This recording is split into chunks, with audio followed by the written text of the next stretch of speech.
Et bonjour à tous, bienvenue dans l'épisode 25. Dans cet épisode, on va s'occuper de rehausser tout ce mur-là de 3 rangées. Comme ça, ici, on pourra faire l'ouverture pour la chatière avec une solive en béton. Et on va s'occuper également de rehausser tout ce mur-là, avec également l'endroit pour mettre la fenêtre et faire une solive en béton également. Plus rehausser par-dessus et atteindre presque la hauteur finale. Et pour ça, il faut 2 choses. La première, c'est que je dégage tout ce qu'il y a le long du mur, hein, bien évidemment. Et le plus important de tout quand même, c'est que j'aille chercher les matériaux. Bah oui, je vais pouvoir les monter sans rien les murs. Donc ce que j'ai fait en amont, c'est que j'ai passé ma commande et je vais chercher ça aujourd'hui. Et il va falloir également que je prépare toute la ferraille pour faire un renforcement au niveau des solives. Mais tout d'abord, allons chercher les matériaux.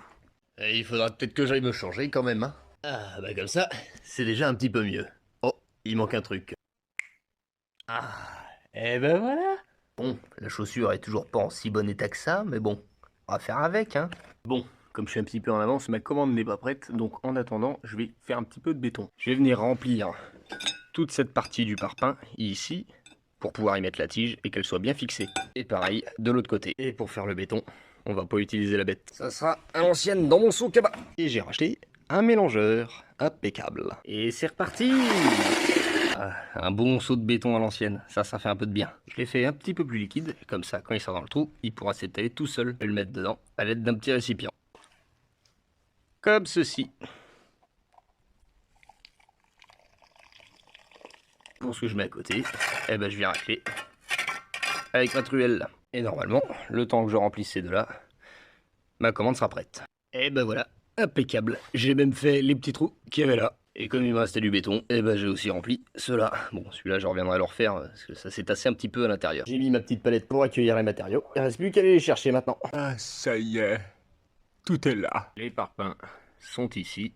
Et j'ai mis les sacs de mortier au sec derrière. Moi, je vais m'arrêter là pour aujourd'hui, parce que les parpaings, c'est lourd, quand même un petit peu, c'est fatigant. Alors je me mettrai à faire le mortier demain matin, et à commencer à installer les rangées demain matin. Et pour vous, c'est tout de suite. Heureux de bon matin. Bon, hier soir, avant de rentrer, j'ai quand même placé quelques parpaings pour voir un petit peu ce que ça donnait, et j'ai préparé même le parpaing pour faire ma coupe. Et là, j'ai à peu près la matinée plus le début de l'après-midi pour monter une quarantaine de parpaings, donc il va falloir que je me dépêche un petit peu. Première étape, faire du mortier. Deuxième étape, la pose des 3 premiers, et ensuite découpe du 4e. Allez hop, maintenant, on enchaîne. Ok, la première rangée, c'est posé. Il reste juste à couper un petit parpaing, mais de façon assez particulière, en espérant que je vais y arriver, pour pouvoir le caler ici. Et puis, il y a toujours cette différence de niveau, hein, due à ma connerie que j'avais fait la dernière fois, il y a déjà un petit moment. Mais bon, c'est pas grave, ça va se rattraper, ça. Eh bien, c'est laborieux comme découpe une fois de plus, hein, mais ça fera le job largement. Allez, maintenant, deuxième rangée. Et la deuxième rangée, c'est fait aussi, c'est merveilleux. Et puis là, j'ai pas fait ma découpe à la meuleuse, je l'ai fait en tapotant avec un burin.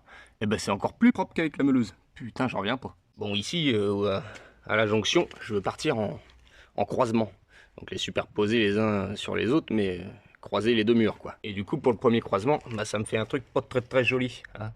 Ça me fait un trou, tout simplement, qu'il va falloir que je coffre et que je rebouche. Maintenant, pour s'attaquer à la troisième rangée, je vais devoir en mettre 3 ici et me stopper là. Parce que ici, jusque là, il y aura ma solive en béton. Et puis je vais couler tout d'un trait avec les tiges de fer, là, tout simplement. Comme ça, tout sera d'un bloc. Et après ça, on enchaîne le 3e rang. Alors là, par contre, je te le dis, c'est pas la pluie qui va m'empêcher de continuer à maçonner, hein. Bon, là, je vais faire une petite pause au repas, parce que je dois manger quand même. J'ai coffré, j'ai bouché le trou avec du mortier, j'ai posé ce parpaing là.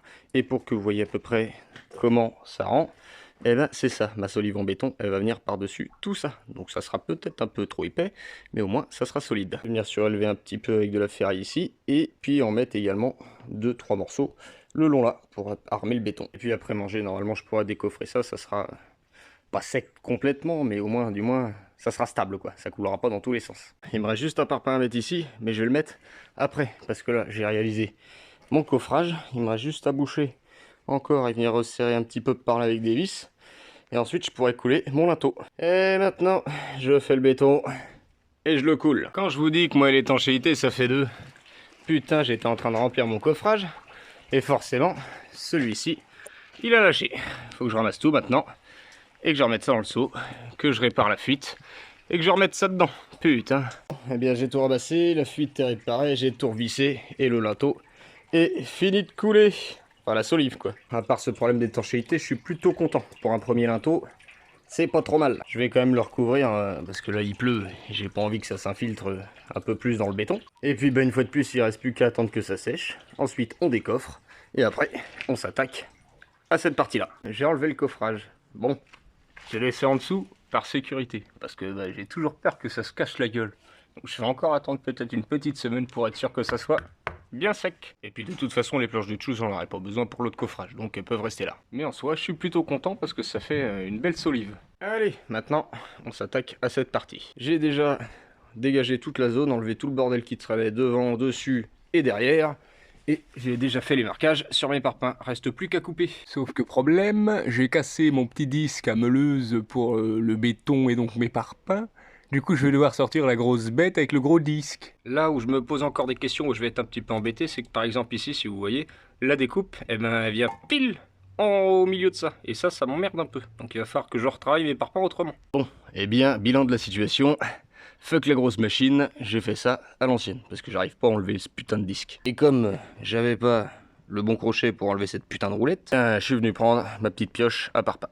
Et franchement, il n'y a pas à chier, ça reste quand même très propre. Pour quelqu'un qui est pas du métier, hein, je rappelle, merci les tutos YouTube.